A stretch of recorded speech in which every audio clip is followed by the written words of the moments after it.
আমরা দাবি করি যে আমরা 1947-এ ব্রিটিশদের থেকে স্বাধীনতা পেয়েছি, কিন্তু 190 বছর তারা আমাদের উপর যে শাসন পরিচালনা করেছে, আপনাদের কাছে এমনও অনেক মানুষ এখানে বসে আছে যাদের কাছে গত 15 বা 16 বছর মনে হচ্ছিল যেন কোনোদিন শেষই হবে না।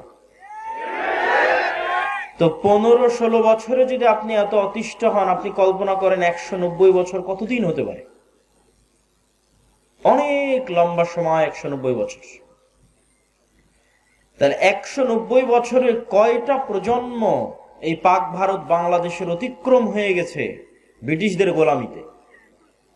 ফলত আমাদের জেনেটিক্যালি, আমাদের রক্তের মধ্যে মেন্টালি, মানসিকভাবে কিছু গোলামির চিন্তা চেতনা প্রবেশ করে গেছে। শারীরিকভাবে তারা আমাদের এখান থেকে বিদায় নিলেও আমরা মানসিকভাবে ওই ট্রমা, একটা মানুষ যখন রাতের বেলা ভয়ঙ্কর কিছু দেখে অথবা তার চোখের সামনে ভয়ঙ্কর কোনো দুর্ঘটনা ঘটে যায়, তখন সেই ট্রমা থেকে বের হতেও তার কয়েক মাস সময় লাগে। তো 190 বছর যে ভয়ঙ্কর গোলামির ট্রমা, জাতি হিসেবে গত 70 বছরেও আমরা সেটি থেকে বের হতে পারিনি। এখনো আমরা আমাদের অজান্তে আমাদের মনের মধ্যে গোলামি লালন করি। কিভাবে গোলামি লালন করি? আমি যখন সর্বপ্রথম ইংল্যান্ড থেকে স্পেন, ফ্রান্স এবং ইতালি, এই 3টে দেশে সফর করলাম, তার আগ পর্যন্ত হয়তো মানুষ জেনে থাকতে পারে, আমার জানা ছিল না। ওই সফর করার আগ পর্যন্ত আমি জানতাম না। মানুষ জেনে থাকতে পারে, এই জন্য মানুষের কাছে এটা আশ্চর্য মনে হতে পারে। যখন প্রথম সফর করি তখন দেখলাম স্পেনের যে বিমানবন্দরে আমি অবতরণ করেছিলাম, সেখানে ইংরেজি ভাষা খুঁজে পেতে আমার অনেক কষ্ট হয়েছে। ইংরেজি জানার পরেও পৃথিবীতে চলতে, ইন্টারন্যাশনালি কোথাও চলতে ঝামেলা পোহাতে হবে। আরবি জানি, ইংরেজি জানি, উর্দু জানি, বাংলা জানি, তারপরেও আমি কোনো রাস্তা খুঁজে পাবো না, মানুষের সাথে কথা বলতে পারবো না। কেননা বিমানবন্দরে যারা দায়িত্বশীল আছে স্প্যানিশ ভালো, ইংরেজি জানে না। গোটা বিমানবন্দরে এক্সিট শব্দটা ইংরেজিতে খুঁজে পেতে কষ্ট হয়েছে, নাই। তো আমি হতবাক হয়ে গেলাম, হতভম্ব হয়ে গেলাম, ঘটনা কি? তারপরে বাইরে বের হওয়ার পর তো আর কোথাও নাই। আমাদের দেশে অন্তত রাস্তাঘাটে বের হলে হয় বাংলা না হয় ইংরেজিতে তো কত শত সাইনবোর্ড আছে, কিন্তু স্পেনে বের হয়ে কোথায় ইংরেজি সাইনবোর্ড খুঁজে পাওয়া যায় না। মানে কিছুই আর চেনা যাচ্ছে না, জানা যাচ্ছে না, বোঝা যাচ্ছে না, অচেনা অজানা সবকিছু। তো সেখান থেকে বের হয়ে ফ্রান্স, সেখান থেকে বের হয়ে ইতালি, সব জায়গায় একই অবস্থা। তখন মানুষের সাথে কথা বলে, মানুষকে জিজ্ঞাসা করে যেটা জানা গেল যে ওই দেশে যে সমস্ত বাঙালিরা গেছে তাদেরকেও ওই দেশের ভাষা শিখে তাদের সাথে ব্যবসা করতে হচ্ছে। তথা যে ইতালিতে গেছে সে ইতালি ভাষা শিখেছে, যে ফ্রান্সে গেছে সে ফরাসি ভাষা শিখেছে, যে স্পেনে গেছে সে স্প্যানিশ ভাষা শিখেছে, অথচ এগুলো ইংল্যান্ডের আশেপাশের কান্ট্রি। তাহলে ইংল্যান্ড থেকে হাজার হাজার কিলোমিটার দূরে আমি এখানে বসে ইংরেজি শিখে ফেলেছি, আর ইংল্যান্ডের পার্শ্ববর্তী দেশ ফ্রান্স, ইতালি, স্পেনে ইংরেজিই নাই। কারণ কি? তখন আমি ধীরে ধীরে অনুধাবন করলাম, এটা আমার রিয়ালাইজেশন, যে আমার মদিনা ইসলামী বিশ্ববিদ্যালয়ে একজন আফ্রিকান বন্ধু ছিল। সেই মদিনা ইসলামী বিশ্ববিদ্যালয়ের আফ্রিকান বন্ধুর সেকেন্ড ল্যাঙ্গুয়েজ ছিল ফরাসি। তো তখন আমার কাছে এই জিনিসটা একটু খটকা লাগলেও এতটা তো অনুভূতি ছিল না যে কেন তার সেকেন্ড ল্যাঙ্গুয়েজ ফরাসি হবে, এই পর্যন্ত আমি পৌঁছতে পারিনি। আমার সেকেন্ড ল্যাঙ্গুয়েজ যদি ইংরেজি হয়তো তারাও হয়তো এরকম একটা ভাষা শিখে, সে ভাষার নাম ফরাসি। কিন্তু তখন আমি বুঝলাম ফ্রান্স, স্পেন এবং ইতালি যাওয়ার পর যে আমাদের পুরো মুসলিম বিশ্বে আমরা যতগুলো সমস্যা এখন বহন করছি, এখন প্রত্যেকটা সমস্যার পিছনে ইউরোপ এবং ইংল্যান্ডের দীর্ঘদিনের ঔপনিবেশিক শাসনামল দায়ী। ইসরায়েল কে তৈরি করেছে? ঔপনিবেশিক শাসন আমলেই তৈরি হয়েছে। ওই পুরো শামকে ভেঙে একটা টুকরোকে লেবানন, একটা টুকরোকে জর্ডান, একটা টুকরোকে ফিলিস্তিন, একটা টুকরোকে ইসরায়েল, একটা টুকরোকে সিরিয়া, অথচ পুরোটা একটাই দেশ। কিভাবে তৈরি হলো? আজকের আরব বিশ্বের টুকরো টুকরো দেশ, এরা কিভাবে তৈরি হলো? কাশ্মীরের সমস্যা কারা তৈরি করলো? আফ্রিকান মুসলমানদের যে সমস্যা, এই সমস্যার জন্য কারা দায়ী? প্রত্যেকটা জায়গায় দেখবেন ওই ঔপনিবেশিক শাসনামলের যে ঘটনা প্রবাহ, সেগুলো দায়ী। তখন আমি দেখলাম যে আসলে এখানে যারা বসবাস করেছে, ইংল্যান্ডে, ফ্রান্সে এবং ইতালিতে, তারা মেন্টালি, মানসিকভাবে আমাদের চাইতে বেশি স্বাধীন। মানে ফ্রান্সের একটা মানুষের মানসিকতা একজন বাংলাদেশ, পাকিস্তান, ভারতে জন্মগ্রহণ করা একজন নাগরিকের চাইতে বেশি স্বাধীন। কেন বেশি স্বাধীন? ফ্রান্স এবং ইতালি, স্পেনের নাগরিক এটা মনে করেছে যে আমি কেন আমার ভাষা বাদ দিয়ে অন্যের ভাষা শিখব।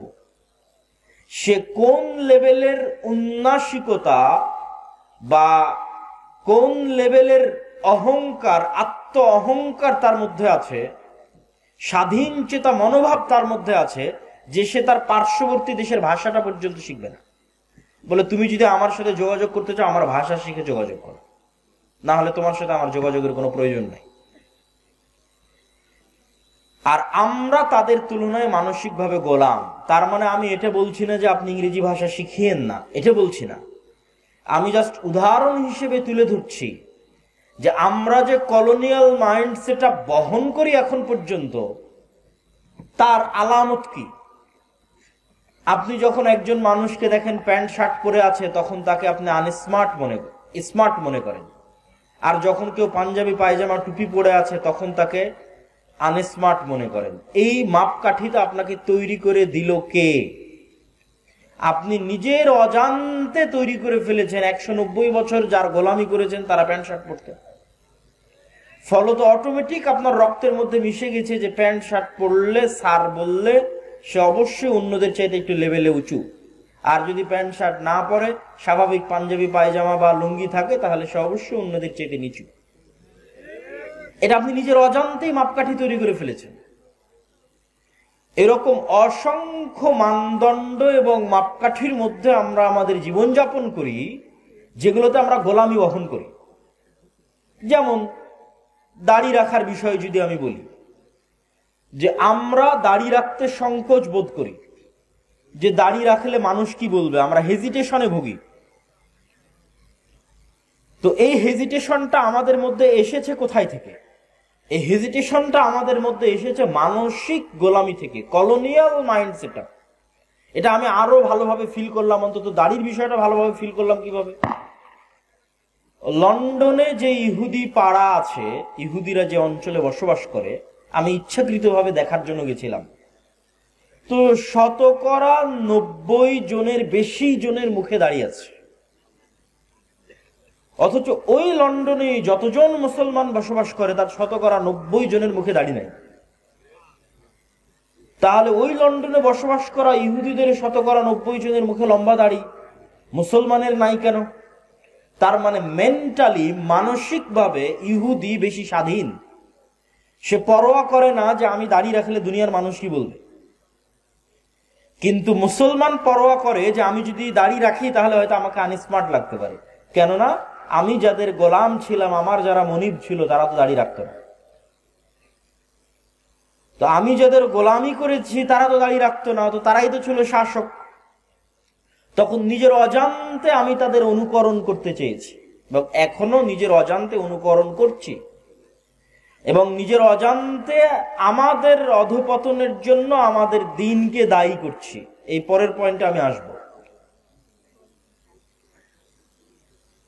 তো এই সমস্ত উদাহরণগুলো প্রমাণ করে যে কলোনিয়াল মাইন্ড সেট আপ, ঔপনিবেশিক গোলামির মানসিকতা আমাদেরকে পৃথিবীর অন্যান্য উন্নত জাতি, গোত্র, ধর্মের অনুসারী মানুষদের থেকে মানসিকভাবে পিছিয়ে রেখেছে। আপনি দেখেন ভারত, বাংলাদেশ, পাকিস্তান তিনটে দেশই একসাথে 1947-এ জন্ম নিল।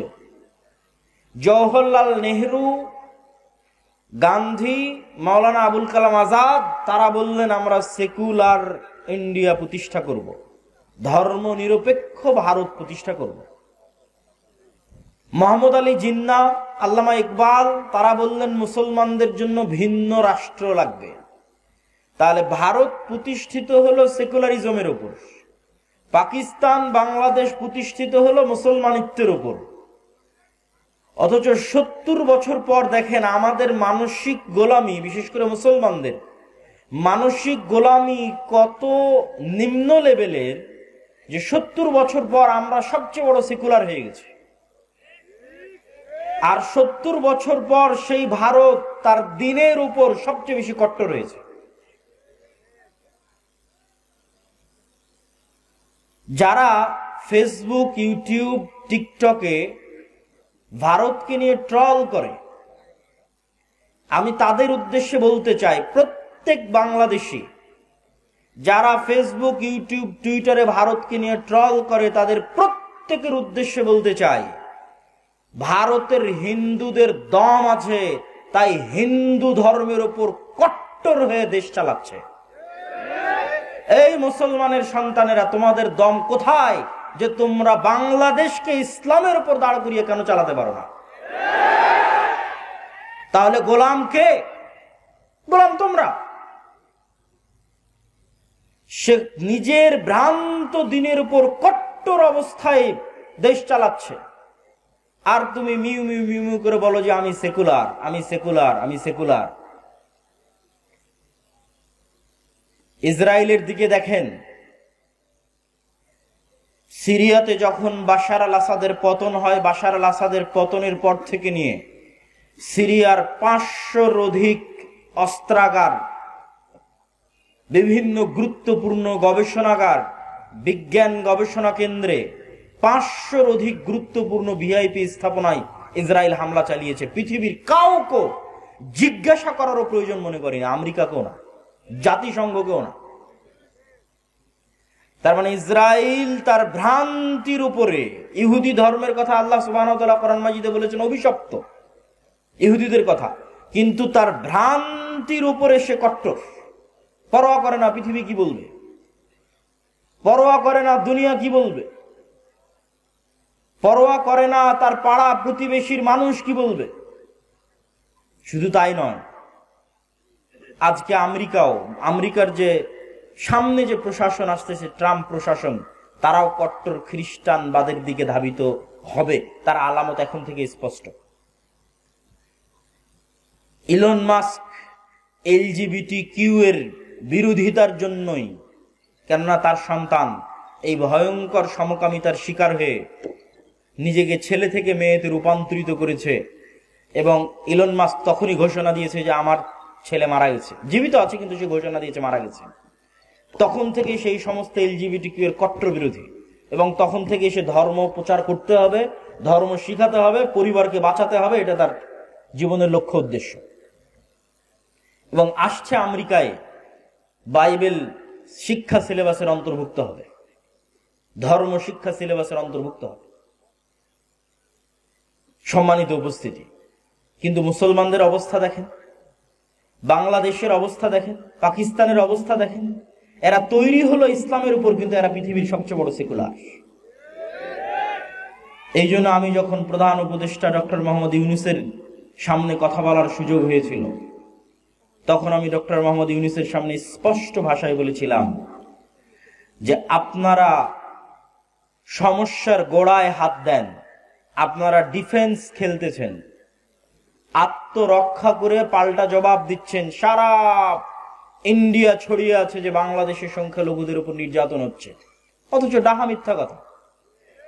কিন্তু আপনি পাল্টা বারবার বলতে আছেন, না আমার এখানে নির্যাতন হয় না, আমার এখানে তারা এত ভালো আছে, এত সুখে আছে, অমুক আছে তুমুক আছে।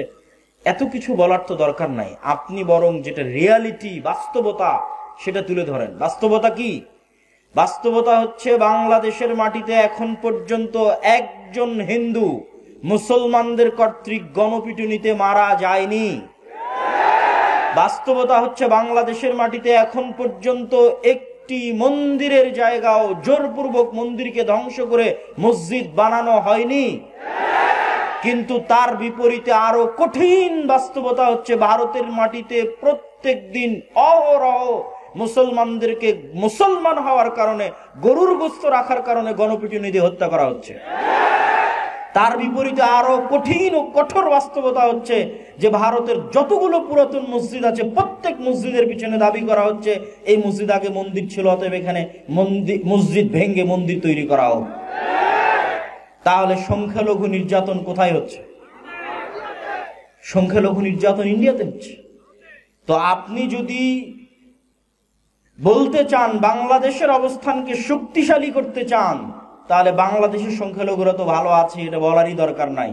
আপনাদের যদি সাহস থাকে, বুকে দম থাকে, তাহলে পৃথিবীবাসীর সামনে, জাতিসংঘের সামনে প্রকাশ্যে উচ্চারণ করেন যে ভারতে সংখ্যালঘুদের নির্যাতন হচ্ছে, সেখানে সংখ্যালঘুদের নিরাপত্তা দরকার, জাতিসংঘের শান্তিরক্ষী বাহিনী ওখানে পাঠানো দরকার মুসলমানদের বাঁচানোর জন্য।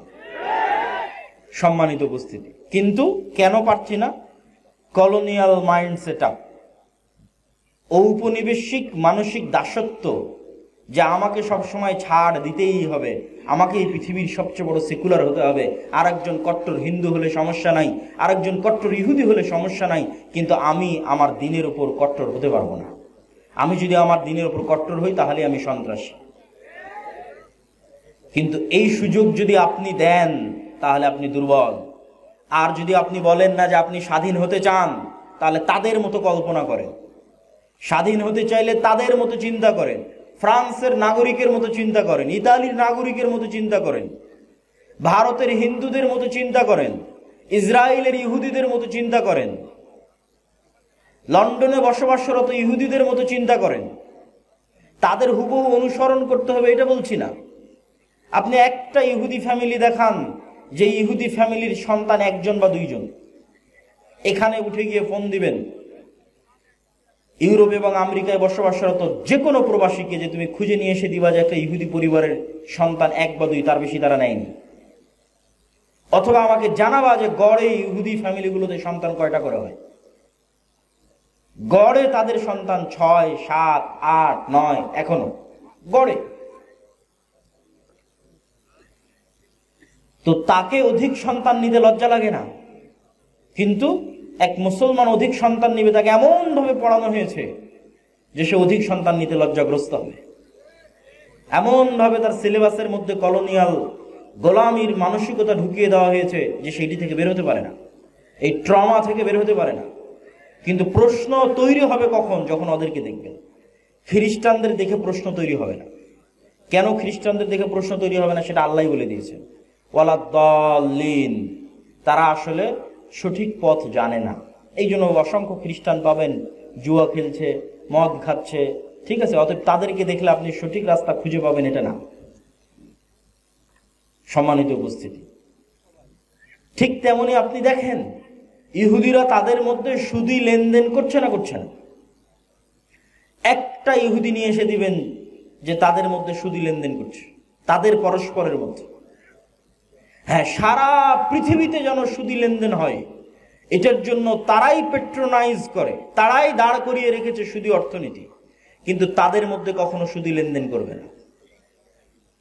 আর আমরা আমাদের সমাজের রন্ধ্রে রন্ধ্রে সুদের বিষ বাষ্প প্রবেশ করেছে। সুদের ইকোসিস্টেম এমন ভাবে তৈরি করা হয়েছে যে পৃথিবীতে কেউ চাইলেও যেন সুদ থেকে বের না হতে পারে। এটা একটা ইকোসিস্টেম। তার আপনাকে উদাহরণ দেই, আপনি যদি ইংল্যান্ডে যান, আমেরিকায় যান, আর ক্রেডিট কার্ডের ইউজার না হন, ক্রেডিট কার্ড মানে আপনি আমার কার্ড নিলেন, টাকা নাই, খরচ করেন, পরে দিন, সমস্যা নাই, এটার নাম ক্রেডিট কার্ড। আপনার যদি ক্রেডিট কার্ডের 5-10 বছরের বা বেশি ব্যালেন্স ব্যবহারের রেকর্ড না থাকে, তাহলে একটা বাড়ি ভাড়া নিতে যে পরিমাণ কষ্ট সহ্য করতে হবে, আপনি বলবেন থাক, তার চাইতে আমি ক্রেডিট কার্ড ইউজ করি, ক্রেডিট কার্ড ইউজ করে ক্রেডিট কার্ড দেখিয়ে আমি বাড়ি ভাড়া অতি সহজে পেয়ে যাব। মানে সুদ মুক্ত থাকবেন এরকম কোন পরিবেশ পৃথিবীতে রাখা হয়নি, কিন্তু তারা সুদ মুক্ত আছে। সুদ মুক্ত থাকবেন এরকম কোন পরিবেশ পৃথিবীতে রাখা হয়। এমনকি আপনার ওয়াইফাই যে নিবেন, ওই ওয়াইফাই এর রাউটারের পিছনে ইন্স্যুরেন্স আছে, গাড়ির পিছনে তো আছে, মোবাইলের তো আছে, ওয়াইফাই এর রাউটারেরও ইন্স্যুরেন্স আছে। আপনি বিশ্বাস না হলে আমেরিকা এবং ইংল্যান্ডে কল দিয়ে যাচাই করবেন যে আছে কিনা। আব্দুল্লাহ ভাই বক্তব্যে বলল সত্যি আছে কিনা। সেই দিন বাংলাদেশেও আসবে যখন আপনি ক্যাশ মানি বলে, বাস্তব প্রকৃত ক্যাশ টাকা বলে কোনো টাকা থাকবে না, প্রত্যেকটা টাকাই লোনের বিপরীতে থাকবে। মানে আমার এবং আপনার পকেটে এখন যত টাকা আছে, আসলে এগুলো একটাও বাস্তবে ক্যাশ টাকা নাই, প্রতিটা টাকার বিপরীতে ব্যাংকে লোন আছে। তাহলে there is no cash money without loan. মানে সুদের ভিত্তিতে লোন ছাড়া কোনো ক্যাশ মানির অস্তিত্ব পৃথিবীতে থাকবে না। সম্মানিত উপস্থিতি, আমরা আলোচনা করছিলাম যে কলোনিয়াল মাইন্ড সেটআপ আমাদেরকে পেয়ে বসেছে। এটি আপনি যদি রাষ্ট্রীয়ভাবে ইসলাম প্রতিষ্ঠা করতে চান, তাহলে এটি হবে তার পথে সবচেয়ে শক্তিশালী বাধা। দ্বিতীয় বাধা কি হবে? দ্বিতীয় বাধা হচ্ছে রাষ্ট্রীয় কাঠামোগত ইসলাম বিদ্বেষ। এটা এই পয়েন্ট থেকে এসেছে, আগের পয়েন্ট থেকে এসেছে। এই আগের পয়েন্ট থেকেই রাষ্ট্রের কাঠামোগত ইসলাম বিদ্বেষ। আপনি চোখে দেখতে পাবেন না, বাস্তবে কোনো ইসলাম বিদ্বেষ নাই, কিন্তু কাঠামোর মধ্যে ইসলাম বিদ্বেষ আছে। যেমন আপনি কোথাও গিয়ে বলেন যে আমি দাড়ি রাখবো, পুলিশে জব করে বলেন দাড়ি রাখবো, আর্মিতে জব করে বলেন দাড়ি রাখবো, পারবেন না, কষ্ট হবে, চিহ্নিত হবেন, চাকরি থেকে বাদ পড়ে যাবেন। তথা এমন ভাবে ইসলাম বিদ্বেষকে সেট আপ করা আছে কাঠামোর মধ্যে যে আপনি শক্তভাবে, কঠোরভাবে দ্বীনকে অনুসরণ করবেন সেটির সুযোগ নাই।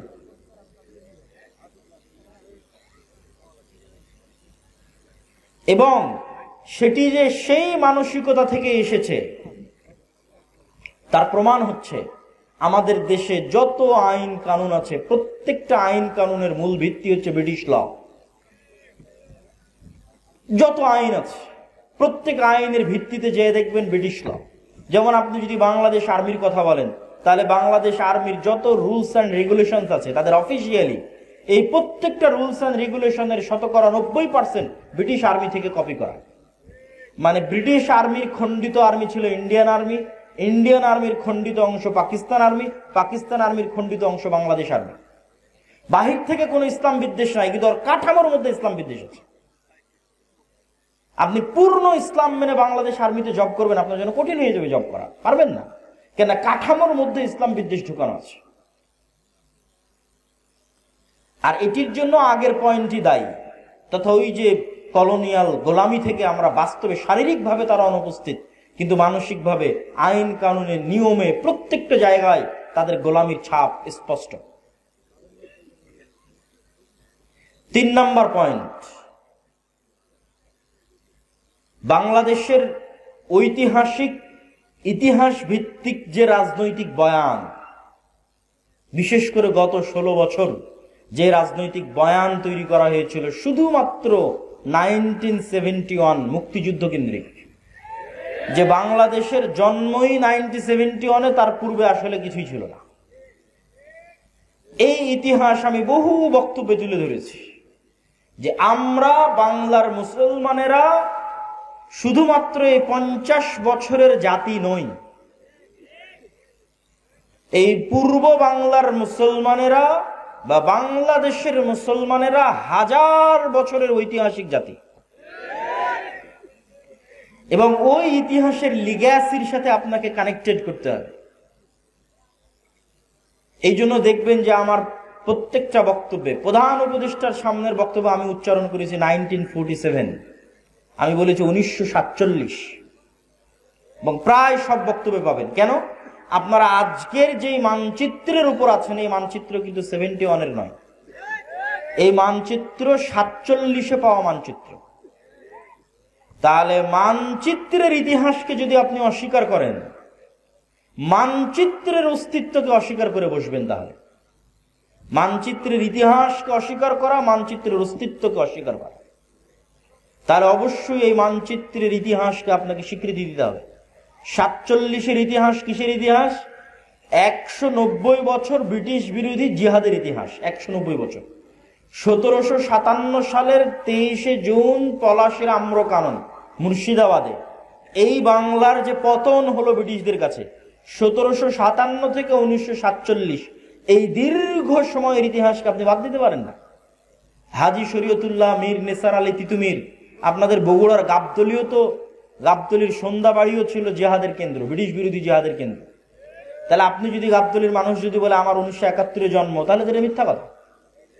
তাহলে ওই গাবতলীর সন্ধ্যাবাড়ির আপনাদেরই বাপ দাদা আজ থেকে 200 বছর আগে ব্রিটিশদের বিরুদ্ধে জিহাদ করেছে, ওটাকে আপনি বহন করবেন না? ওটাকে আপনি রক্ষা করবেন না? নিজের মধ্যে ধারণ করবেন না? অবশ্যই ধারণ করতে হবে, নাহলে আপনি জাতি হিসেবে মানসিকভাবে, ঐতিহাসিকভাবে, রাজনৈতিক বয়ানে গোলাম হয়ে যাবে।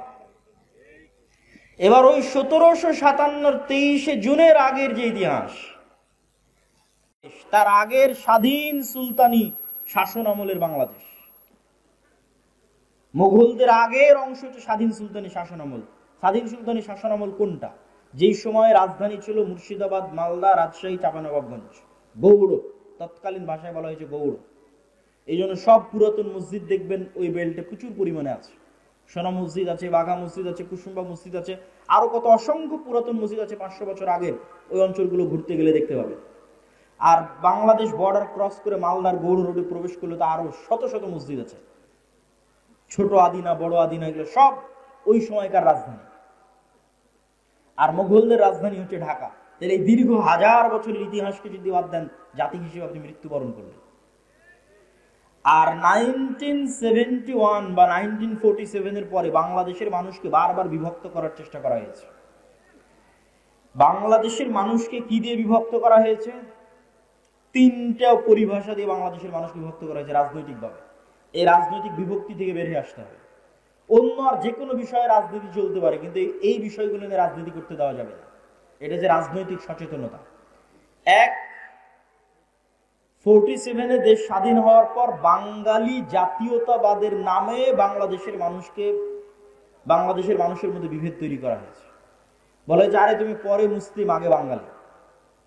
বাঙালি জাতীয়তাবাদকে মহান করা, বাঙালি জাতীয়তাবাদকে মহান করতে গিয়ে পহেলা বৈশাখের কালচার থেকে শুরু করে যত বাঙালি কালচার আছে সেই কালচারগুলোকে মহান করে যে না আমি বাঙালি। আর এই বাঙালি জাতীয়তাবাদকে ইসলামের বিরুদ্ধে দাঁড় করানো। কিন্তু তারা ভুলে যায় যে বাঙালি জাতীয়তাবাদের নামেই 1905 সালে হওয়া বঙ্গভঙ্গ 1911-তে ব্রিটিশ সরকারকে রদ করতে বাধ্য করে কলকাতার দাদাবাবুরা। আর 1911-তে বঙ্গভঙ্গ রদ হয়ে যাওয়ার কারণে 1947 পর্যন্ত এই পূর্ববঙ্গে না কোনো কলকারখানা, না কোনো ব্যবসায়িক প্রতিষ্ঠান, না কোনো স্কুল কলেজ, না কোনো বিশ্ববিদ্যালয় কিছুই প্রতিষ্ঠিত হয়নি। মানে আপনাদের টাকায়, আপনাদের বাপদাদাদের টাকায় যা কিছু গড়ে উঠেছে সব কলকাতাতে গড়ে উঠেছে। তাহলে পূর্ববঙ্গের মুসলমানেরা যে বৈষম্যের শিকার হলো, সেটা তো তোমার বাঙালি জাতীয়তাবাদের নামেই সেই বৈষম্যের শিকার হলো। আবার সেই বাঙালি জাতীয়তাবাদকে উজ্জীবিত করে বাংলাদেশের মুসলমানদের মধ্যে বিভেদ তৈরি করা, এটা হচ্ছে আমাদের পার্শ্ববর্তী দেশ থেকে পরিচালিত বাংলাদেশের মধ্যে পার্থক্য তৈরি করার রাজনৈতিক বয়ান। আর একটা পার্থক্য তৈরি করার রাজনৈতিক বয়ান কি? 1971-এর পরে যে অমুক মুক্তিযোদ্ধা, অমুক রাজাকার, এটা হচ্ছে দেশকে ভাগ করে দেওয়া, দেশের জনগণকে ভাগ করে দেওয়া। পৃথিবীর কোন উন্নত দেশে আপনি এইভাবে দেশের নাগরিকদের মধ্যে বিভেদ তৈরি করা দেখতে পাবেন না। স্বয়ং আমাদের নবী মুহাম্মদ সাল্লাল্লাহু আলাইহি ওয়াসাল্লাম মক্কা বিজয়ের পরেও এরকম বিভেদ তৈরি হতে দেননি। একটা ছোট্ট ঘটনা বলি। মক্কা বিজয়ের পর একটা যুদ্ধ হয়েছিল, হুনাইনের যুদ্ধ। হুনাইনের যুদ্ধের সব গনিমতের মাল আল্লাহর নবী মক্কার নবমুসলিমদের মধ্যে বন্টন করে দিয়েছেন। যারা মক্কার এতদিন কাফের ছিল, মুশরিক ছিল, আল্লাহর নবীর বিরুদ্ধে বদরে যুদ্ধ করেছে, উহুদে যুদ্ধ করেছে, খন্দকে যুদ্ধ করেছে, তাদের মধ্যে, তারা আজ মক্কা বিজয়ের সময় মুসলমান হয়ে গেছে, তাদের মধ্যে আল্লাহর নবী হুনাইনের সকল সম্পদ বন্টন করে দিলেন। তো শয়তান ওয়াসওয়াসা দিল মদিনায় চলে যাওয়া মুহাজির আর আনসারদের মধ্যে। ইসলামের জন্য জীবন দিলাম আমরা, যুদ্ধ করলাম আমরা, মানে আপনাদের পরিভাষায় যদি বলি যে আমরা হচ্ছে মুক্তিযোদ্ধা আর সব টাকা পয়সা নিয়ে চলে গেল রাজাকারখানা, ওই সময়ের পরিভাষাটা যদি বুঝতে চান যে আমরা মুহাজির এবং আমরা আনসার, আমরা ইসলামের জন্য সকল কিছু করলাম, অথচ আজ হুনাইনের যুদ্ধের সকল গনিমতের মাল আল্লাহর নবী মক্কার এই কাল পরশু যারা মুসলমান হলো মক্কা বিজয়ের সময় তাদের মধ্যে দিয়ে দিলেন। এই কানাঘুষা কিন্তু আল্লাহর নবীর কান পর্যন্ত চলে গেল, কিন্তু রাসূল সাল্লাল্লাহু আলাইহি ওয়াসাল্লাম এই বিভেদ রাখতে দেননি। কেন? তিনি জানেন যে এই বিভেদ এই ভবিষ্যৎ ইসলামী রাষ্ট্রকে ক্ষতিগ্রস্ত করবে। তখন তিনি কি বললেন?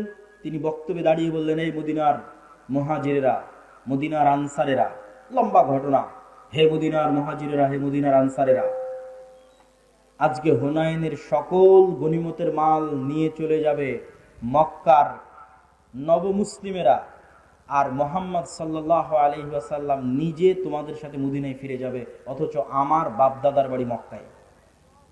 আল্লাহু আকবার। তোমরা কোনটা চাও? মুহাম্মদ সাল্লাল্লাহু আলাইহি ওয়াসাল্লাম তোমাদের সাথে সশরীরে মদিনায় ফিরে যাক? সাহাবীরা আবেগতাড়িত হয়ে গেলেন। তো আল্লাহর নবী এই বিভেদকে স্থায়ী করতে দেননি। এবং দেখেন মুহাম্মদ সাল্লাল্লাহু আলাইহি ওয়াসাল্লাম মক্কা বিজয়ের পরও মদিনায় থেকে গেছে। এখন তো মক্কা বিজয় হয়েছে, ওনার শৈশবের স্মৃতি বিজড়িত শহর মক্কা, কৈশোরের স্মৃতি বিজড়িত শহর মক্কা, যৌবনের স্মৃতি বিজড়িত শহর মক্কা। এখন তো মক্কা বিজয় হয়ে গেছে, তার অধীনস্থ তিনি মদিনা ছেড়ে দিয়ে মক্কা আসতে পারেন। কিন্তু তিনি বললেন মুহাম্মদ সাল্লাল্লাহু আলাইহি ওয়াসাল্লাম নিজে ফিরে যাবে মদিনায়, আবার ধন সম্পদ দিয়ে দিলেন নবমুসলিমদের, তিনি ঐক্যটা রক্ষা করলেন। এই জন্য এই ধরনের বিভেদ, এই দুটো বিভেদ, বাঙালি জাতীয়তাবাদের মাধ্যমে মুসলমানদের মধ্যে বিভেদ তৈরি করা বাংলাদেশের মুসলমানদের মধ্যে, এবং 1971-এর চেতনাকে বিক্রি করে বিভেদ তৈরি করা, যা গত 15-16 বছর ছিল, ভবিষ্যতে আর কাউকে কোনোদিন করতে দেওয়া যাবে না।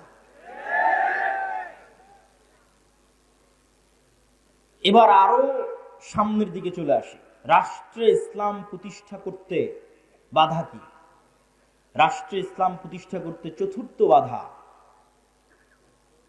বিজাতীয় মতবাদ, গণতন্ত্র, সমাজতন্ত্র, ধর্মনিরপেক্ষ মতবাদ, যেটিকে সেকুলারিজম, কিছুক্ষণ আগে যে মতবাদের বিষয়ে বললাম, লিবারালিজম, জাতীয়তাবাদ, ন্যাশনালিজম, এই প্রত্যেকটা মতবাদ রাষ্ট্রে ইসলাম প্রতিষ্ঠায় বাধা।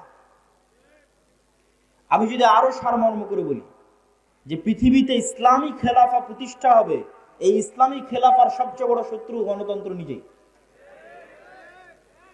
এই জন্য আমার একটা বক্তব্য দেওয়া আছে যে গণতন্ত্রের কবর রচনার উপরই ইসলামী খেলাফতের উত্থান হবে। কিন্তু এই বক্তব্য আবার আমাদের কিছু ভাইদের সহ্য হবে না, কিন্তু তাদেরকে আমি উদাত্ত আহ্বান জানাবো, আপনারা আরো পড়েন, আরো পড়েন, আরো পড়েন। আরো পড়লে দেখবেন গণতন্ত্রের নামে মুসলমানদের সামনে মূলা ঝুলিয়ে রাখা আছে।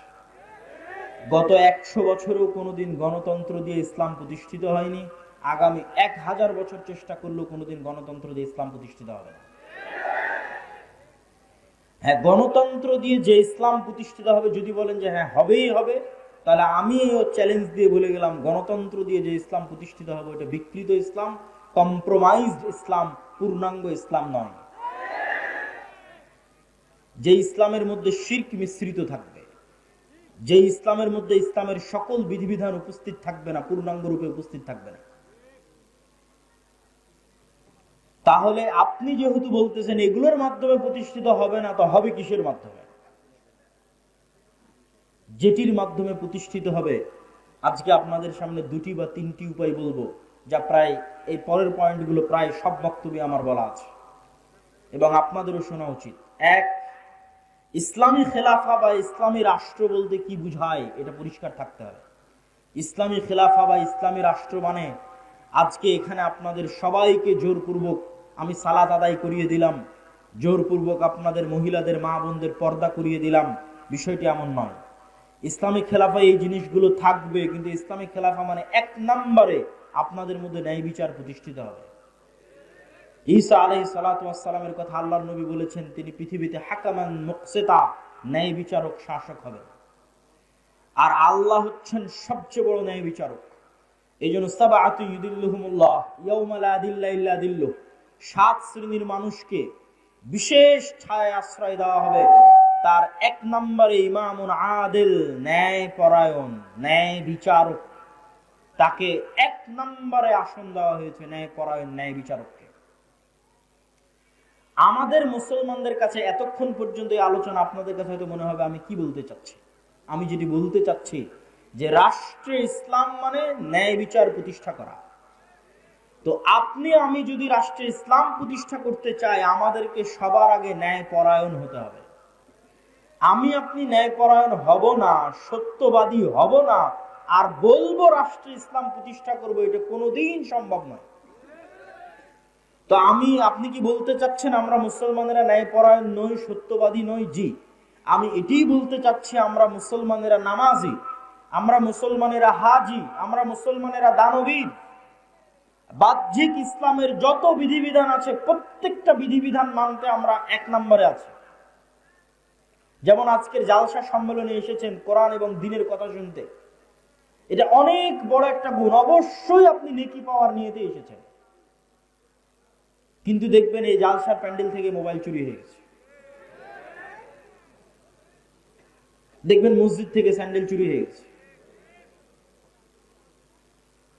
তাহলে জাতিগতভাবে আমার এবং আপনার মধ্যে কোনটার অভাব? জাতিগতভাবে আমার এবং আপনার মধ্যে নামাজের অভাব নাই, দানের অভাব নাই, হাজি উমরাকারী ব্যক্তির অভাব নাই, কিন্তু সত্যবাদী হবে, ন্যায় পরায়ণ হবে, এরকম মেরুদণ্ডওয়ালা একটা প্রজন্ম আমাদের মধ্যে নাই। আপনি আমাকে যদি এখন রাষ্ট্রপ্রধান করে দেন, আমিও বাংলাদেশ চালাতে পারবো না, কেন বাংলাদেশের প্রত্যেকটা সেক্টরে দুর্নীতি আছে। ওই সমস্ত দুর্নীতিবাজ সচিবেরা, মন্ত্রীরা, ওসিরা, ডিসিরা 1 সেকেন্ড আপনাকে রাষ্ট্র চালাতে দিবেন, আপনাকে উৎখাত করে ফেলে দেবেন।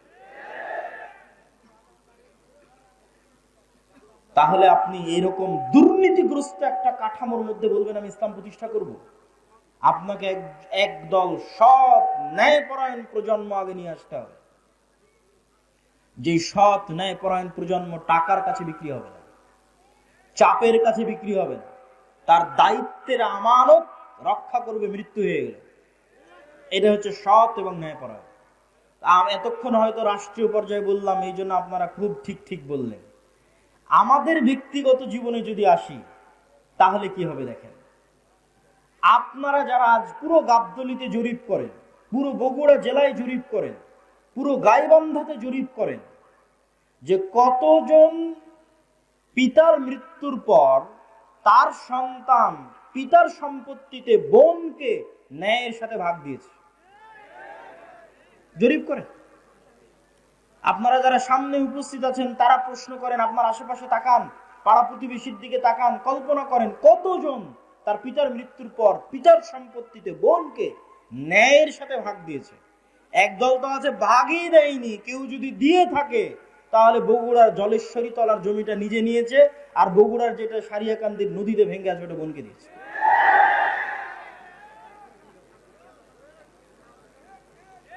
তাহলে আপনি ন্যায়পরায়ণ নন, সত্যবাদী নন, কিন্তু আপনি নামাজি, আপনি হাজি, আপনি উমরাকারী, আপনি দানবীর। তাহলে আপনাকে দিয়ে কখনোই আল্লাহ সুবহানাহু ওয়া তাআলা রাষ্ট্রে ইসলাম প্রতিষ্ঠা করবেন না, কেননা আপনি রাষ্ট্রে ইসলাম প্রতিষ্ঠার যোগ্য নন। রাষ্ট্রে ইসলাম প্রতিষ্ঠা করার 1 নাম্বার শর্তই হচ্ছে আপনাকে ন্যায়পরায়ণ হতে হবে।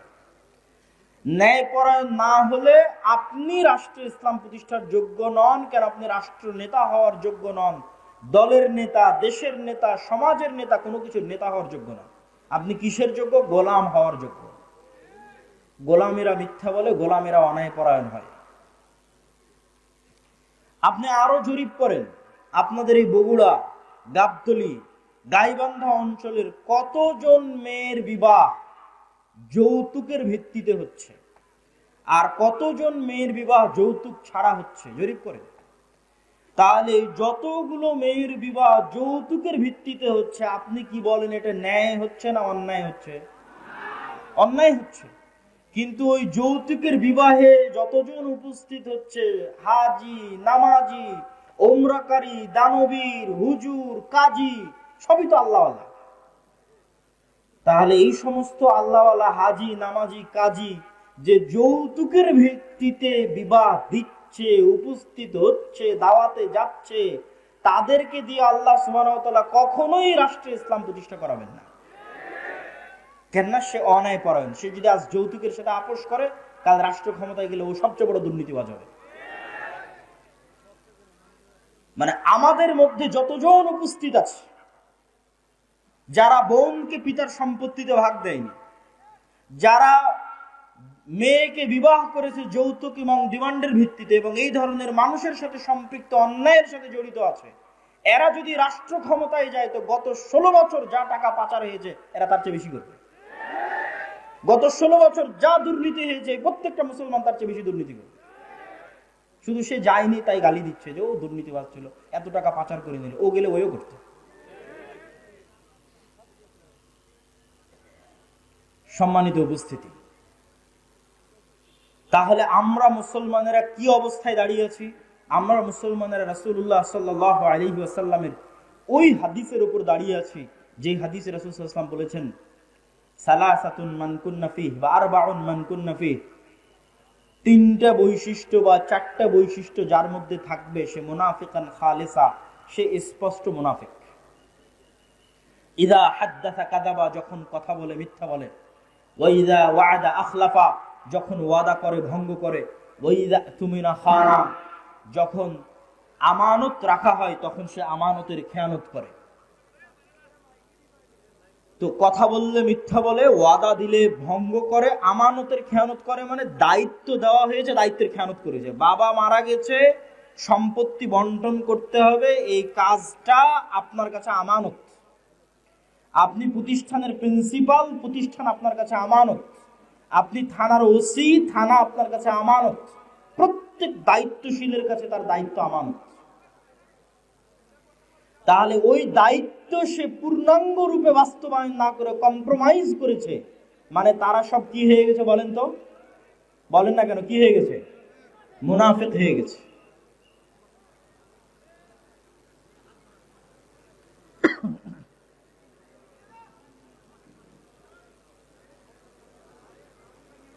না মাইকের সমস্যা নেই, একটু থাম।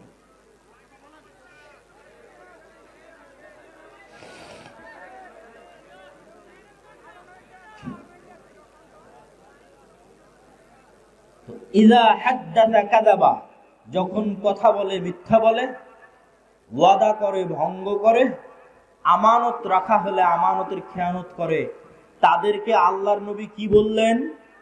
একটু জোরে বলতে হবে, কি বললেন? মুনাফিক। তার মানে পিতার সম্পত্তিতে বোনকে ভাগ দেয়নি যে সে কি? একটু কথা বলতে হবে, সে কি? মুনাফিক। যৌতুকের ভিত্তিতে বিবাহ করেছে যে সে কি? মুনাফিক।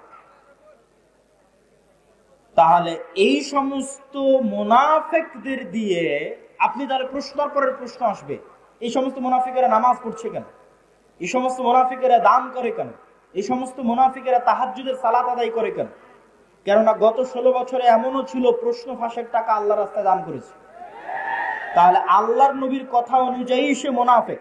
কেননা প্রশ্ন ফাঁস তার আমানত, প্রশ্ন রক্ষা করা আমানত ছিল, খেয়ানত করেছে। আল্লাহর নবী বলছেন ও মুনাফিক, খাঁটি মুনাফিক। তো খাঁটি মুনাফিক কেন দান করছে? গত 16 বছর এমনও ছিল যে সবচেয়ে বড় দুর্নীতিবাজ সেও নাকি তাহাজ্জুদের সালাত আদায় করে, সবচেয়ে বড় খুনি সেও নাকি তাহাজ্জুদের সালাত আদায় করে। তাহলে সে যদি খুনি হয়, দুর্নীতিবাজ হয়, মিথ্যুক হয়, তাহলে সে তো মুনাফিক। শত OC, DC, SP, AC land, sub registrar সারা দিন ঘুষের লেনদেন করতেছে, 24 ঘন্টা ঘুষের লেনদেন করতেছে, তারা তার দায়িত্বে খেয়ানত করতেছে। তো দায়িত্বে খেয়ানত করার কারণে আল্লাহর নবীর ভাষা অনুযায়ী সে কি? মুনাফিক। কিন্তু এরা সবাই তো হজ করে এসেছে, উমরা করে এসেছে, নামাজ পড়েছে, মসজিদ মাদ্রাসার সভাপতি, প্রধান অতিথি, বিশেষ অতিথি, কি না সবকিছুতে আছে। তাহলে কেন দ্বীনি কার্যক্রম? মূলত তারা তাদের মুনাফিকি ঢাকতে আল্লাহর রাস্তায় দান করে, মুনাফিকি ঢাকতে হজ উমরা করে, মুনাফিকি ঢাকতে মসজিদে গিয়ে নামাজ পড়ে, কিন্তু আসলে মুনাফিক। কিন্তু মুনাফিকিটা যেন মানুষের সামনে ধরা না পড়ে, ওই মুনাফিকের উপর পর্দা দেওয়ার জন্য মুখে দাড়ি আছে, মাথায় টুপি আছে, নামাজের কড়া আছে, কিন্তু বাস্তবে মুনাফিক। তাহলে কোন মুসলমান স্বাধীন, কোন মুসলমান রাষ্ট্রের দায়িত্ব পাবে, কোন মুসলমান দেশ জাতিকে নেতৃত্ব দিবে? যেই মুসলমান এমত অবস্থায় সালাত আদায় করে যে, এমত অবস্থায় সালাত আদায় করছে যে ওই অবস্থায় সে মিথ্যুক নয়, দুর্নীতিবাজও নয়, সত্যবাদী, শতভাগ সত্যবাদী, শতভাগ ন্যায়পরায়ণ, এমত অবস্থায় সে সালাত আদায় করছে, ওই সালাতের যে ক্ষমতা, ওই সিয়ামের যে পাওয়ার, ওই হজ, ওই ওমরা, ওই দানের যে পাওয়ার, ওই পাওয়ারে ও রাষ্ট্র ক্ষমতায় চলে যাবে। ওই পাওয়ার দিয়ে আল্লাহ পৃথিবীতে সব নবী রাসূল পাঠিয়েছেন। পৃথিবীতে আসা প্রত্যেক নবী রাসূল জন্মগত সত্যবাদী, জন্মগত আমানতদার, জন্মগত ন্যায়পরায়ণ। আমাদের নবী মুহাম্মদ সাল্লাল্লাহু আলাইহি ওয়াসাল্লামের ক্ষেত্রেও জন্মগত তিনি সত্যবাদী, জন্মগত আমানতদার, জন্মগত ন্যায়পরায়ণ। আবু বকর, ওমর, উসমান, আলী, এমনকি যে আবু সুফিয়ান রাদিয়াল্লাহু তাআলা আনহুর নাম আমরা শুনি, দীর্ঘদিন যাবৎ মক্কার কাফের কুরাইশ মুশরিকদের নেতৃত্ব দিয়েছেন, তিনিও বাদশাহ হিরাক্লিয়াসের দরবারে দাঁড়িয়ে মিথ্যা বলেননি। তখন কাফের ছিলেন, মিথ্যা বলেননি। কেননা মিথ্যা তাদের অস্তিত্বের মধ্যে ছিল না। আর আমাদের অস্তিত্বের মধ্যে মুসলমানদের অস্তিত্ব চেক করবেন, ইউরোপ আমেরিকায় যত মুসলমান গেছে তাদের অনেকেই, অধিকাংশই, সবাই নয়, যে দেখেন কোথাও না কোথাও মিথ্যা বলেছে। মিথ্যা বলে সরকারের কাছে অতিরিক্ত ফায়দা নিচ্ছে।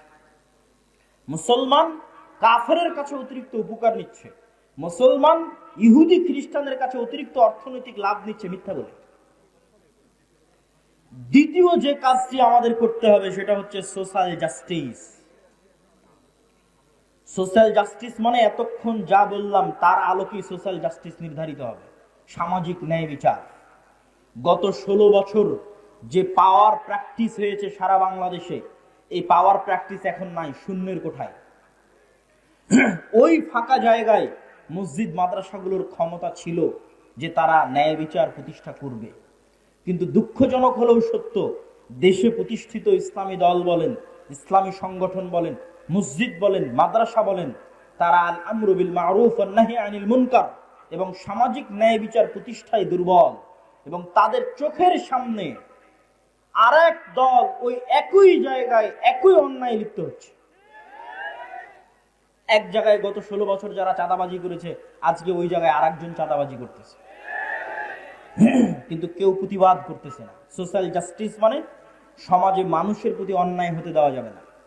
আপনি যদি রাষ্ট্রে ইসলাম প্রতিষ্ঠা করতে চান, রুট লেভেলে ন্যায় বিচার প্রতিষ্ঠা করতে হবে। কাকে প্রতিষ্ঠা করতে হবে?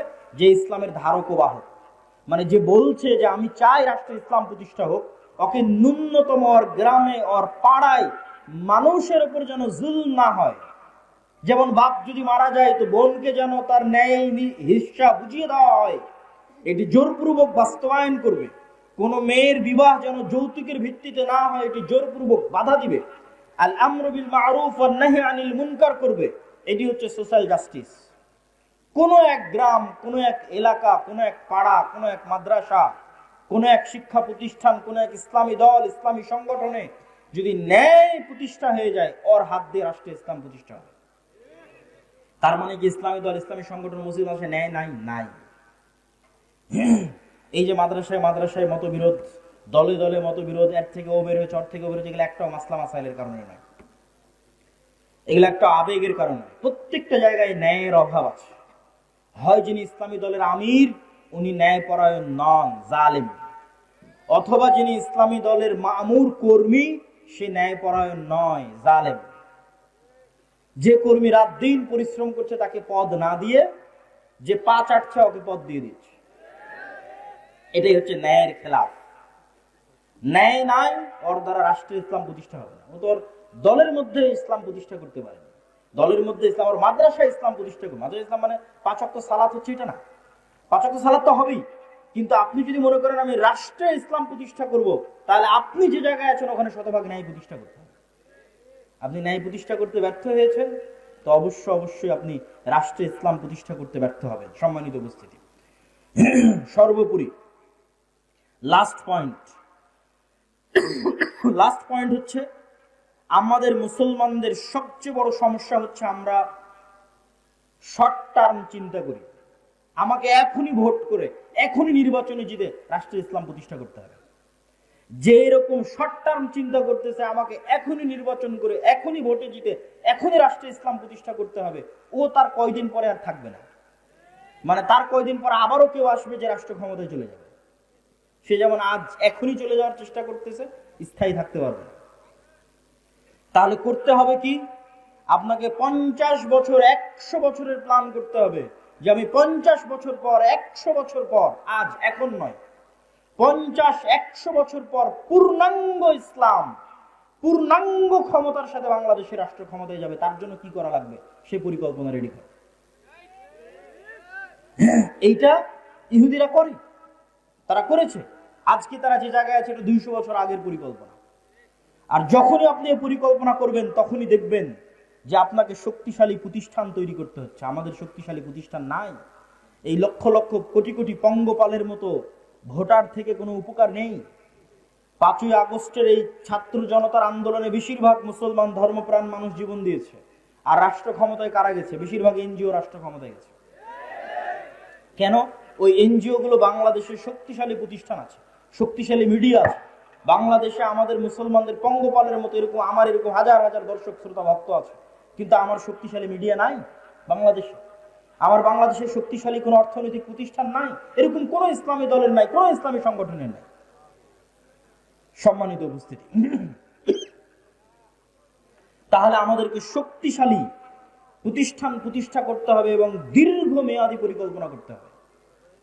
ওই শক্তিশালী প্রতিষ্ঠান না থাকার কারণেই দেখবেন একজন অপরাধী যখন কোনো কিছু করছে তার সামনে কত বড় গুণ লাগিয়ে হেডিং করা হচ্ছে, আর একজন আলেম সে যখন কিছু করছে বলছে তথাকথিত মৌলবী।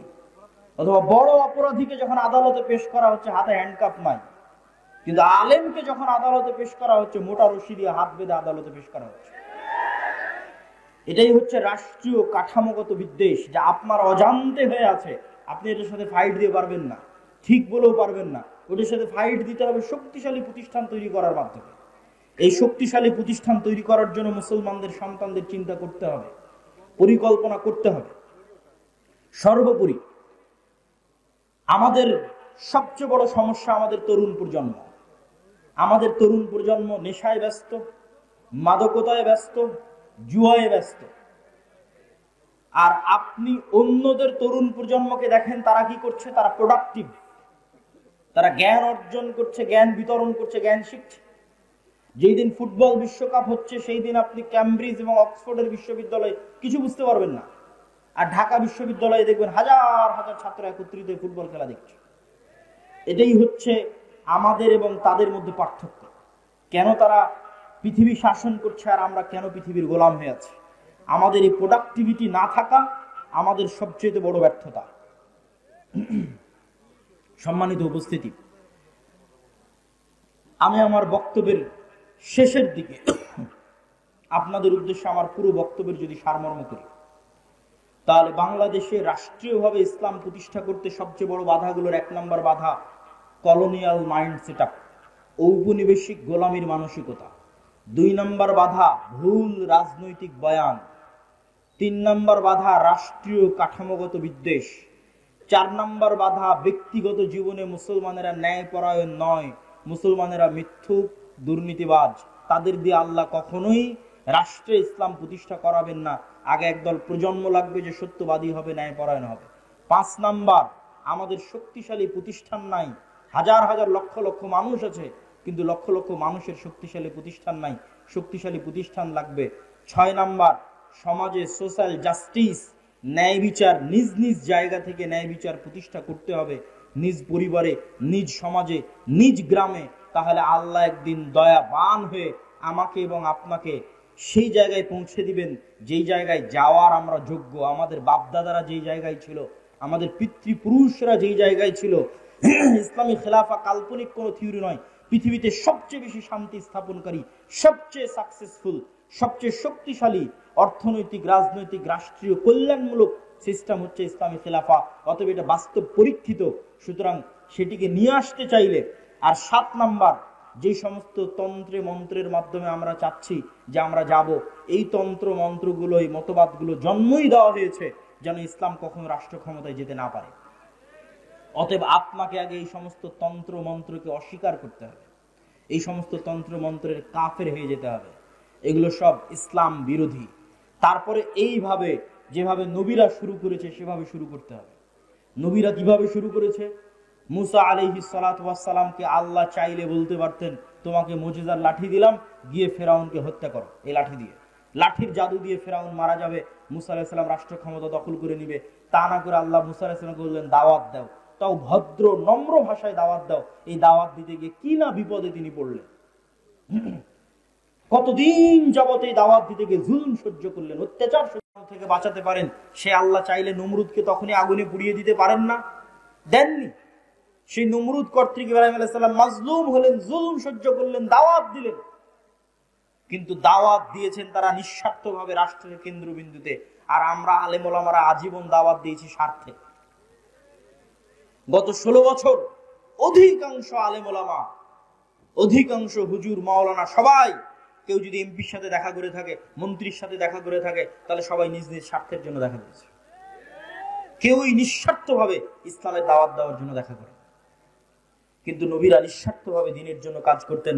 আল্লাহ সুবহানাহু ওয়া তাআলা আমাদেরকে, উপস্থিত মজলিসে উপস্থিত সকলকে সত্যবাদী, ন্যায়পরায়ণ, নিজ নিজ সন্তানকে সত্যবাদী, মাথা উঁচু করে দাঁড়ানো যেন শিখায়। কেন আল্লাহর নবী লোন নিতে নিষেধ করেছেন? সুদ ভিত্তিক না, স্বাভাবিক কর্জ নিতে কেন নিষেধ করেছেন? আজ স্বাভাবিক কর্জ নিলে কাল মিথ্যা বলবেন, কাল যখন টাকা চাইতে আসে মিথ্যা বলবেন। আপনার ছেলেকে মিথ্যা শিখাবেন, বউকে মিথ্যা শিখাবেন। মিথ্যার উপর তৈরি হওয়া একটা সন্তান নেতা হবে না, গোলাম হবে। নেতা তৈরি করতে চাইলে মিথ্যা স্টক, কোনো মিথ্যা চলবে না। সত্য বলো, সত্যের নাম সাহসিকতা।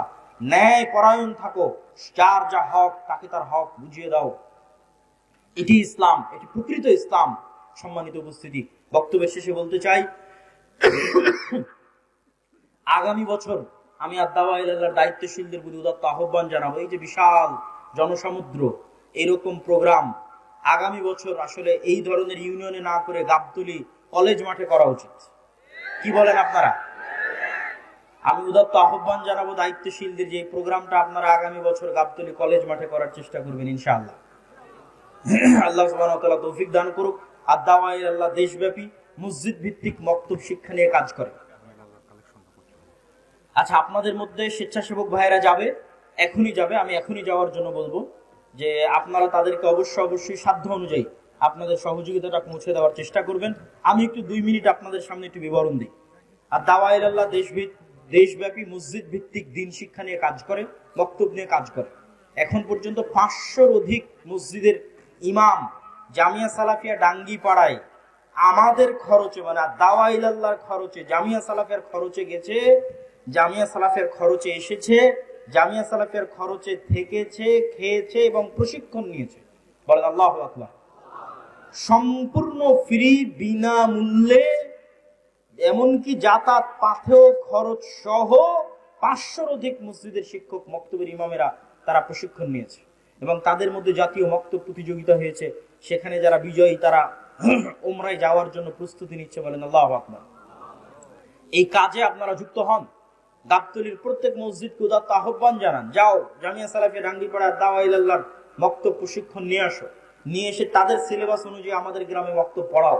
দেখবেন পরের দিন থেকেই আপনার শিক্ষার মান বেড়ে গেছে, বাচ্চারা দ্রুত কোরআন শিখতে পারছে, দ্বীনের মৌলিক জ্ঞান শিখতে পারছে। আপনাদের স্বেচ্ছাসেবকদের যেতে বলেন, যারা সহযোগিতা নিতে চায় এবং আপনারা যারা সহযোগিতা করতে চান, স্বেচ্ছাসেবকদের উদাত্ত আহ্বান জানাবো, আপনারা ভিতরে চলে যান, আমাদের সময় অতি স্বল্প। দ্বিতীয়ত, আল জামিয়া সালাফিয়া আরেকটি নতুন উদ্যোগ নিয়েছে। সেটি হচ্ছে জামিয়া সালাফিয়াতে যে মানসম্মত শিক্ষা ব্যবস্থা আছে। যেমন একটা ছোট্ট উদাহরণ যদি দেই, যে গত 1 বছরে শুধু সৌদি আরবের মদিনা ইসলামী বিশ্ববিদ্যালয় সহ অন্যান্য বিশ্ববিদ্যালয়ের গত 1 বছরে 10-এর অধিক শিক্ষক জামিয়া সালাফিতে এসেছে এবং দার্স দিয়েছে। 10-এর অধিক, যা বাংলাদেশের ইতিহাসে রেকর্ড। তো এইরকম একটি উন্নত শিক্ষা প্রতিষ্ঠান, যেখানে পার্শ্ববর্তী দেশগুলোর শিক্ষকেরা তো আছেই, সেই উন্নত শিক্ষা প্রতিষ্ঠানের শিক্ষার মান অন্যান্য প্রতিষ্ঠানগুলোতে পৌঁছে যাক, এই জন্য আমরা একটা মুআদালা বা অধিভুক্তিকরণ সিস্টেম চালু করেছি। যে কোনো প্রতিষ্ঠান চাইলে আমাদের সাথে যোগাযোগ করে জামিয়া সালাফিয়ার সিলেবাস অনুযায়ী তাদের সিলেবাস পরিচালনা করে আমরা ওই প্রশিক্ষণটাও ফি সাবিলিল্লাহ তাদেরকে, তাদের শিক্ষককে প্রশিক্ষণ দিয়ে তাদের শিক্ষার মান বাড়িয়ে নিতে চাই। সম্মানিত উপস্থিতি, আগামী 30 ও 31 জানুয়ারি সালাফি কনফারেন্স দিনাজপুর, রংপুর বিভাগের মধ্যে সবচেয়ে বড় শিক্ষা প্রতিষ্ঠান, 4 তলা কমপ্লিট মসজিদের কাজ চলতেছে, প্রায় 20 বিঘা জমির উপর। দেশ ও বিদেশের মেহমানগণ উপস্থিত থাকবেন। আর আগামী 13-14 ফেব্রুয়ারি আল জামিয়া সালাফিয়া রূপগঞ্জ, প্রায় 50 বিঘা জমির উপর যে প্রতিষ্ঠান, সেখানে পাকিস্তান, ভারত, সৌদি আরব এবং বাংলাদেশ 4 দেশের শীর্ষস্থানীয় আলেমগণ উপস্থিত থাকবেন। সালাফি কনফারেন্স, এই সালাফি কনফারেন্সগুলোতে আপনাদের উপস্থিত হওয়ার উদাত্ত আহ্বান জানাচ্ছি। পাশাপাশি মাসিক আল ইতিসাম, মাসিক আল ইতিসামের সম্পাদকীয়গুলো পড়ে দেখবেন। যেমন এই মাসের সম্পাদকীয়তে আছে মুসলিম উম্মার দামেস্ক বিজয়, জেরুজালেম বিজয়ের দ্বার প্রান্তে মুসলিম উম্মাহ, এই যে গুরুত্বপূর্ণ লেখনীগুলো। এবং আজকে আপনাদের শ্রদ্ধেয় শেখ আব্দুর রাজ্জাক বিন ইউসুফ, তিনি এখানে আসার আগে মাগরিব পর্যন্ত ফতোয়া বোর্ডে ছিলেন। জামিয়া সালাফের সিনিয়র সব মুহাদ্দিসেরা, জামিয়া সালাফে বানারস ভারতের সিনিয়র মুহাদ্দিসেরা, তারা সহ আমাদের ফতোয়া বোর্ড পরিচালিত হয়। তো মাসিক আল ইতিসামের ফতোয়াগুলো এরকম জ্ঞানী গুণী উচ্চ শিক্ষিত আলেমদের ফতোয়া বোর্ডের মাধ্যমে পাশ হয়ে আসে। এই মাসিক আল ইতিসাম আপনারা নিয়মিত আপনাদের গাবতলিতে আসে, আমি জানি। আপনারা যোগাযোগের ভিত্তিতে নিবেন এবং মানুষের মধ্যে ফ্রি বিতরণের মাধ্যমে দাওয়াতি কাজে অংশগ্রহণ করবেন। সম্মানিত উপস্থিতি, সর্বশেষে আজকের আলোচনায় যে বিষয়গুলো তুলে ধরলাম, এই বিষয়গুলো মেনে চলার এবং আমল করার উদাত্ত আহ্বান জানিয়ে আজকের সংক্ষিপ্ত বক্তব্য এখানেই শেষ করছি। ওয়া আখিরু দাওয়ানা আলহামদুলিল্লাহি রাব্বিল আলামিন। আসসালামু আলাইকুম ওয়া রাহমাতুল্লাহি ওয়া বারাকাতুহু। আসসালামু আলাইকুম ওয়া রাহমাতুল্লাহি ওয়া বারাকাতুহু। আলহামদুলিল্লাহ, এতক্ষণ আমাদের মধ্যে আলোচনা করলেন শায়েখ